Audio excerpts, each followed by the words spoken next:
not more than 10 minutes about yourself. Who is Alfred Mutua and why is he before us? Then we'll go to checking on your documentation and start the questions and answers. Karibu. Alfred Mutua ni nani? Tell us. Asante sana. English is more preferable. Your choice is up to you. Thank you, sir. Mr. Chairman, I'm very honored to be in this committee. It's a very, very important process in our democracy. I want to first thank His Excellency the President for nominating me to this very important office to be able to serve the people of Kenya. My story is very simple. I tell people that I'm a walking miracle. I was born in Ukambani. My parents were not wealthy. They were public servants, low cadre public servants. We grew up in Kibera, Makina Estate. I remember my recollection as a child was fighting with rats to use the toilet in those mud houses. Later we moved to Kawangware, Ruta Satellite. I lived in a wooded shack until I was 21 years old.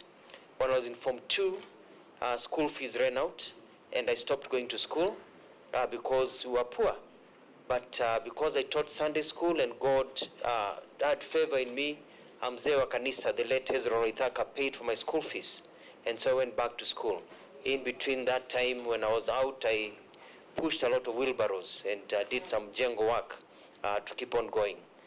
Later on, missionaries came and they were impressed by this young boy who was a strong Christian teaching Sunday school.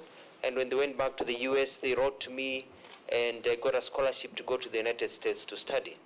So after I finished my Form 5, Form 6, I went to the United States and I studied there for 7 years as a member of the diaspora, did a bachelor's and a master's degree. I came back to Kenya where I taught at Daystar University. I also worked at several media houses including The Nation and The Standard. And then I went on a scholarship to Australia for my doctorate in 1998, and 4 years later, at the age of 31, turning 32, I got my doctorate in communication and media. I was headhunted. I went to the United Arab Emirates as an assistant professor of communication and media. I was able to undertake a lot of research in the Middle East. I was a proficient writer, wrote a column called Msafiri. I wrote a lot of columns for the Sunday Nation. And then I was headhunted again to come to Kenya. I was interviewed and I became the first government spokesperson at the age of 33 in the government of the late President Mwai Kibaki. Nearly 10 years later, after we got a new constitution, I went to Machakos where I served for 2 terms as the governor of Machakos.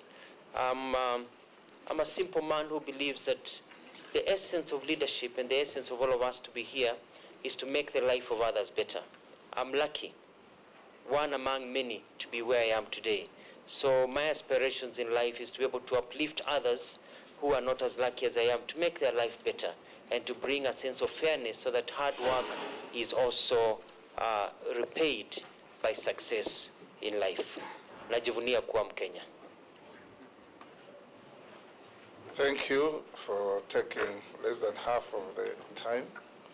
We now want to know about your documentations that have already been requested of you. Do you have your compliance with tax obligations to the state with a KRA clearance or compliance? You'll give it to our clerk. Clearance with the Higher Education Loans Board.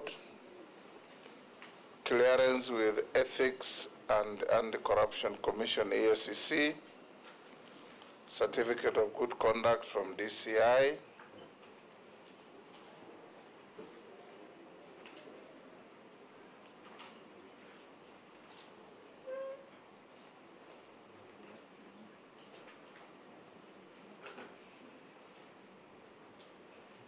your academic certificates. Even if you have copies, originals must be availed to be seen and compared. Your national identity card. And you may tell us, are you a dual citizen, being a citizen of Kenya and any other jurisdiction? No, Mr. Chairman, I'm a citizen of only one country, and that is Kenya. Excellent.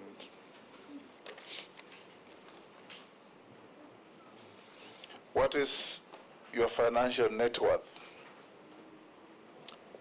Approximately 420 million shillings, Mr. Chairman.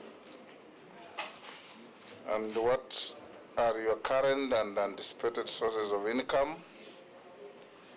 I have businesses, hotels, and a few apartments, and a few biasharas here and there.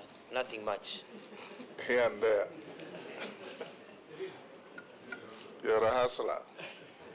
Have you ever been adversely associated with practices that depict you as biased in favoritism or nepotism in the discharge of public affairs and duties? No, Mr. Chairman. Have you ever been charged and convicted of an offense? No, Mr. Chairman. Particularly in matters of personal interest or conflict of interest in the discharge of public duties? No, Mr. Chairman.